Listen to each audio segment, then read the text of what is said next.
I'm Ian Going. I run a company called Merus IT Services that provide data management integration services as a kind of project management solution to small or medium businesses in the UK predominantly.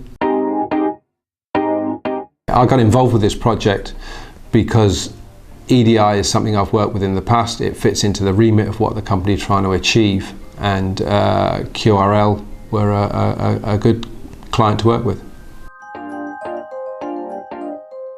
They were separating from their parent company, which was being broken up into different divisions, and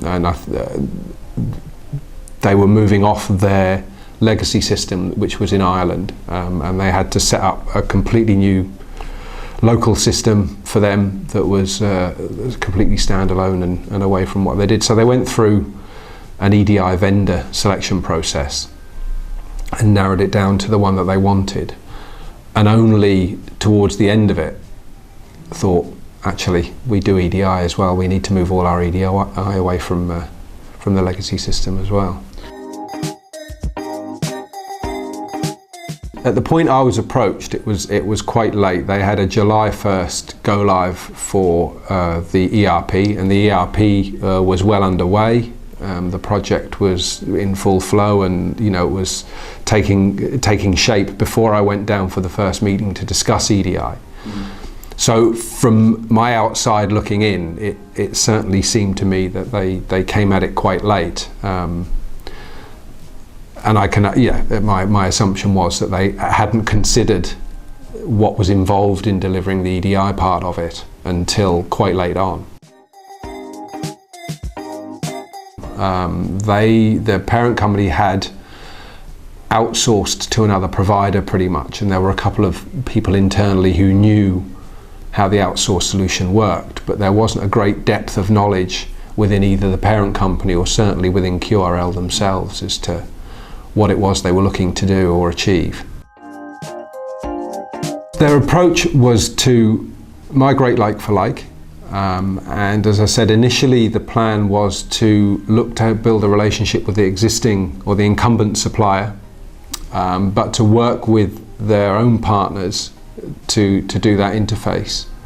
But then as they realized that they needed something distinct from their previous organisation, and I think that some of that was technology reasons, it was an old solution, and what they didn't want to do was invest heavily. Once they realised it was a significant investment, they didn't want to invest heavily in old technology, in something that wasn't going to be used going forwards for a long time, and thought if they were going to spend the money they would get the solution right. So they then opted to take a little bit more time and select their right EDI partner, and then look to move everything across.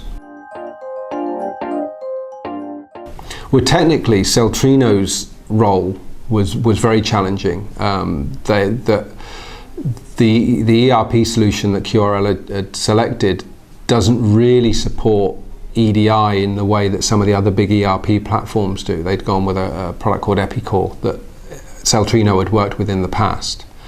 And handling those formats, and also some of the nuances and the specific requirements of QRL were probably the most challenging. So there was quite a lot of technically challenging aspects to it. And then also, I think from the bit that I got involved with, managing the expectations of both QRL's management team and also those of the customers, and it was quite difficult. Well, I think that within EDI terms, Celtrino certainly come under the can't afford to fail solution, and they've got a proven track record with delivering those sorts of solutions. But I think because QRL don't have the internal knowledge, what they really need is a partner who they can trust, and Celtrino delivered that. So now that QRL have moved to their outsourcing partner with Celtrino, they get a dedicated team, knowledgeable, who've got well established in the industry, and who have given them what they needed and managed the project really well. To such an extent that before the project, first phase of the project was complete, they were already talking to them about the next phase and what they could do and how they could deliver even more benefits to their customers, both in the UK and further afield in Europe.